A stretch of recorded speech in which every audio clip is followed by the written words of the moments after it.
Hi, we're here at the Mount Sinai Medical Center with Dr. Raj Shrivastava, a neurosurgeon.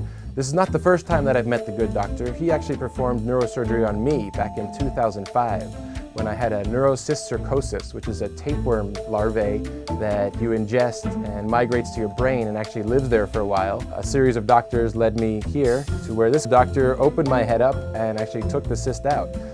So when you're preparing for something like brain surgery, you know, people joke around all the time whatever profession they're in. Oh, it's not brain surgery. What you do is actually brain surgery. Right. So how do you prepare for something like this? You rely a lot on your training and your instinct. And then we simulate. We're simulating for worst case scenarios. It helps not only in planning, but it helps also kind of calm yourself and your nerves because you're going through it well before you have to do it for real.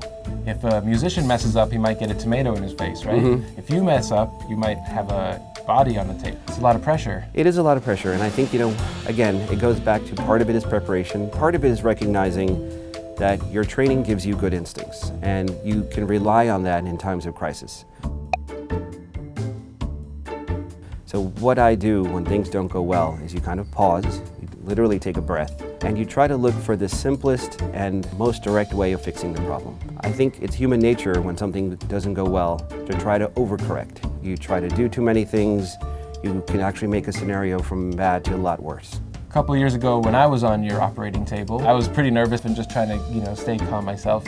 And you were dealing with all this other stuff going on around, right? My whole family was out in the waiting room, but it's a lot of pressure on you and a lot of things going through your mind. So when you walked into that room and I was on that operating table, how were you able to focus on what was going on? There's a lot of commotion going on in the operating room. We have several teams of people, we have an anesthesia team, we have a neurophysiology team, and you're orchestrating it. So then you have to find it within yourself to kind of zone it all out and then begin.